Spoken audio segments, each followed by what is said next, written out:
With input prices escalating and food shortages throughout the world, canola farmers are on a quest for better yields. The quest for the canola crown.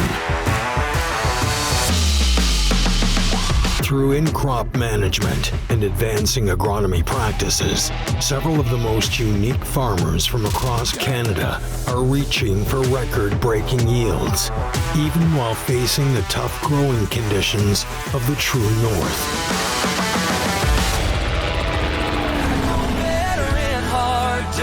I dig deeper when the river runs dry. Struggle makes me stronger, keeps me reaching for the sky. You don't know what the rain's worth till it finds you out in the desert. Learning how my heart works, I grow better in hard dirt. The Sutters, a legendary hockey family, have their roots in the small town of Viking, Alberta. Daryl Sutter has had a long career in the NHL, both as a professional hockey player and as a Stanley Cup winning coach. I'm Daryl Sutter, coach of the Calgary Flames in National Hockey League. In his heart, though, he's still a farmer through and through. Sutter family is 6 generations of Sutters in Alberta. We came here before Alberta was a province. I immigrated from Switzerland, and 2 young men, Sutters, landed in San Francisco. One stayed in California and one ended up in Eastern Canada, and then eventually out west to what is now Alberta. Then it was Northwest Territories, and then you would have to break 10 acres a year, break it up, either the sod or the trees, in order to get title on that quarter, which is 160 acres then. And so as it went forward, my grandfather Charlie homesteaded with his father Jake Sutter, not far from here. And over the years, then my father became the owner of his father's place by buying it. And at that time, that was a half section. Since then, we're up to about 20 quarters right in here. And so we have our work cut out, and it's been part of our life. One of the last things I promised my dad before he died was that as long as this land was in our name, I'd take care of it. Yeah, I think canola, it's interesting. You know, I'm getting old enough I can remember when canola was called rapeseed, and I can remember Dad calling it cash crop.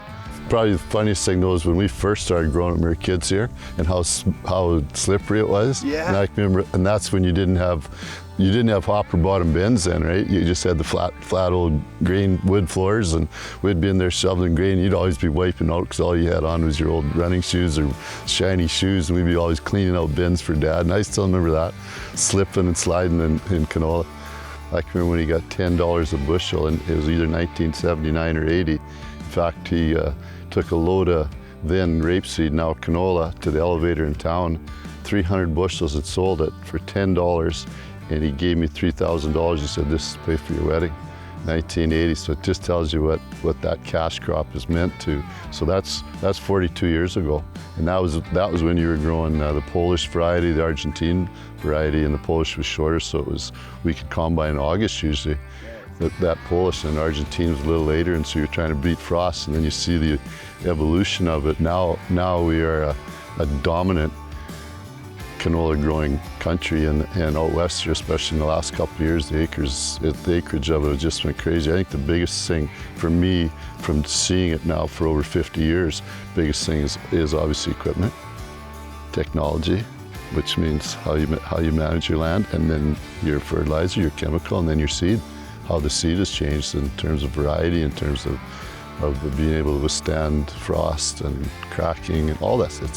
It's come probably in the last 10 years, it has changed the whole industry of straight grain farming, just because how far it's come and how valuable it is. There's nothing better than driving around for me in the middle of summer and seeing these big yellow fields and the alfalfa fields. It makes me feel good. It gives me shivers to talk about it.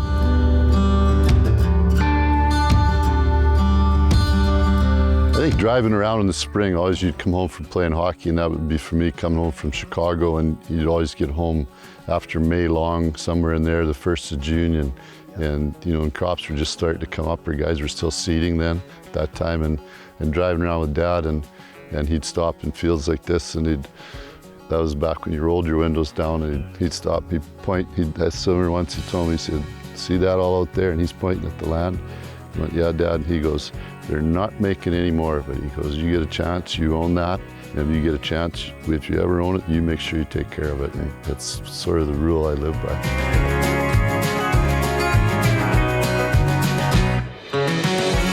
This is all part of our property here, and my wife and I have owned it for a long time.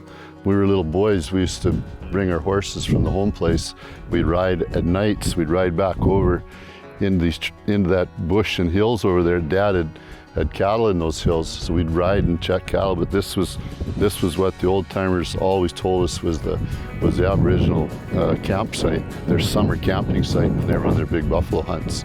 And it makes sense when you sit here. You can see they say you can see for 40 miles all the way around from this point, and then a higher point up there.